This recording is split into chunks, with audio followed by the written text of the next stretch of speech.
కొత్త మెడికల్ కాలేజీలో ప్రైవేట్ పరం చేసేయాలన్న స్కాముల ఆలోచన మీద వాటి మీద కూడా ఆందోళన జరుగుతూ ఉంటే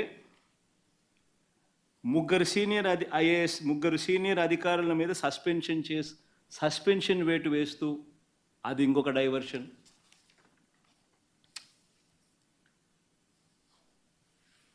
చివరికి 100 రోజుల పాలన మీద చంద్రబాబు నాయుడు గారి 100 రోజుల పాలన మీద దృష్టి పెట్టేసరికి ఇప్పుడు తిరుమలకు వచ్చే నెయ్యి కల్తీ జరిగిందంటూ ఇంకో డైవర్షన్. ఇది నిజంగా అన్నిటికన్నా ఇంకా ఆశ్చర్యం కలిగించే పెద్ద డైవర్షన్. ఎందుకనంటే చంద్రబాబు నాయుడు అనే వ్యక్తి ఎంత దుర్మార్గుడు, ఎంత అన్యాయస్తుడు అని అంటే నిజంగా దేవుడిని కూడా రాజకీయాల కోసం వాడుకోగలగాలి అని ఆలోచన చేయగలిగిన వ్యక్తి ప్రపంచ చరిత్రలో ఎవడు ఉండడు. ఇంత అన్యాయస్తుడు ప్రపంచ చరిత్రలో ఎవడు ఉండడు. దేవుడు ని రాజకీయాల కోసం ఉపయోగించుకోవాలి అని ఆలోచన చేయగలిగిన దుర్మార్గమైన మనస్తత్వం ఒక చంద్రబాబు నాయుడు గారికి మాత్రమే ఉంటాయి. నిజంగా ఇది ఎంత దారుణమైన డైవర్షన్ పాలిటిక్స్ అంటే, ఒకవైపున 100 రోజులు చంద్రబాబు నాయుడు గారి పరిపాలన మీద ప్రజలందరూ కూడా చంద్రబాబు నాయుడు మీద కోపం వెలుపుచుతూ ఉన్నారు. ఏమైనా మా సూపర్ 6లు, ఏమైనా మా సూపర్ 7లు అని చెప్పి ప్రజలు నిలదీస్తూ ఉన్నారు. ఇలాంటి నేపథ్యంలో ప్రజల మనసును డైవర్ట్ చేసేందుకు చంద్రబాబు నాయుడు చేస్తూ ఉన్న అతి దుర్మార్గమైన ఆలోచన ఈ కట్టుకథ. నిజంగా ఈ కట్టుకథ ఎంత దుర్మార్గము అనేది నేను మీ అందరికీ కూడా ఒక కొద్ది నిమిషాలు మీ టైంలో ఇస్తే నేను ఎక్స్ప్లెయిన్ చేస్తా. మీరే ఆలోచన చేయమని చెప్పి కూడా మిమ్మల్ని అందరినీ కూడా నేను కోరుతా ఉన్నా. ఇంత దుర్మార్గపు పని చేయగలుగుతారా ఎవరైనా? చేయడం ధర్మమేనా అని అందరూ ఆలోచన చేయమని అడుగుతా ఉన్నా. ఎందుకనంటే కారణం ఏమిటనంటే, ఈరోజు తిరుమలకు స్వామివారికి వచ్చే ఈ నెయ్యి, ఈ తిరుమలకు వచ్చే ఈ నెయ్యి చంద్రబాబు నాయుడు గారు అన్న మాటలు దీనికి సంబంధించి, ఈ నెయ్యిలో కల్తీ జరిగింది అంటూ తాను అన్న మాటలు నిజంగా ఎంత దారుణమైన మాటలు అంటే, నాసరికమైన ఇంగ్రీడియంట్స్ వాడారని, తిరుపతి లడ్డులో యానిమల్ ఫ్యాట్ గీక్ బదులు వాడినారని,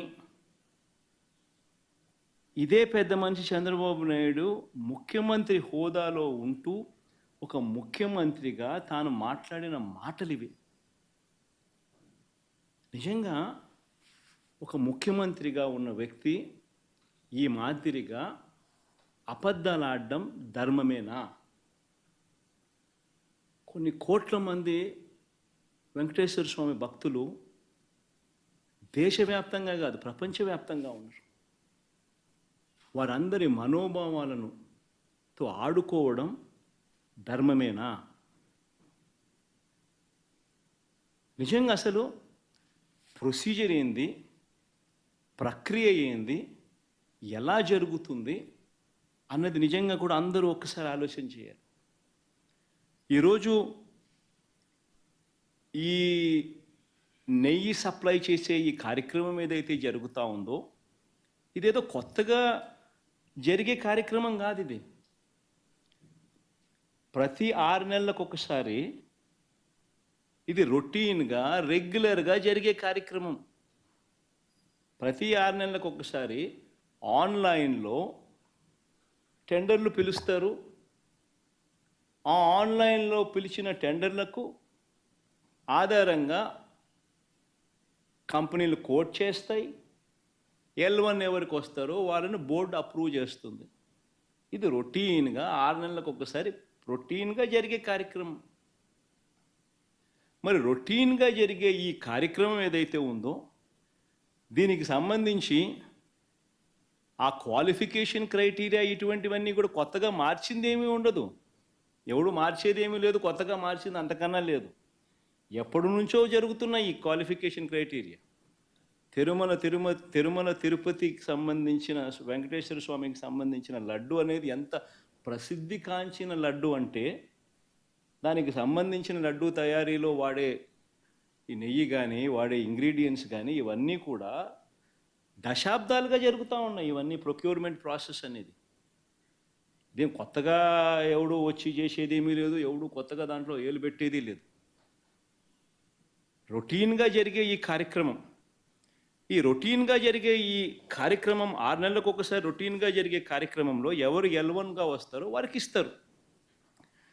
మరి ఎవరు సప్లై చేసినా కూడా, మరి ఎవరికి L1గా వస్తారు, ఎవరు సప్లై చేసినా కూడా వాళ్ళు ప్రతి ఒక్కరూ కూడా వారు సప్లై చేసిన ప్రతి ట్యాంకర్తో పాటు, వెరీ ఇంపార్టెంట్ ఈ పాయింట్, వాళ్ళు సప్లై చేసిన ప్రతి ట్యాంకర్ నెయ్యితో పాటు వాళ్ళు NABL సర్టిఫై చేసిన సంస్థ నుంచి, అంటే NABL అంటే నేషనల్ అక్రెడిటేషన్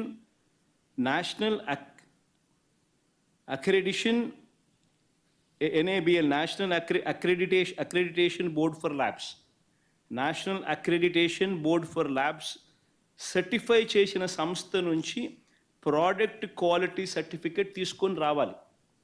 రూల్ వచ్చిన తర్వాత ఇక్కడ TTDలో ఆ ట్యాంకర్లో నుంచి 3 శాంపుల్స్ తీసుకొని 3 రిపోర్ట్స్ పాస్ కావాలి. ఇది routine process, compulsory process for anybody. ఈ 3 టెస్టులు పాస్ అయిపోయిన తర్వాతనే ఆ నెయ్యి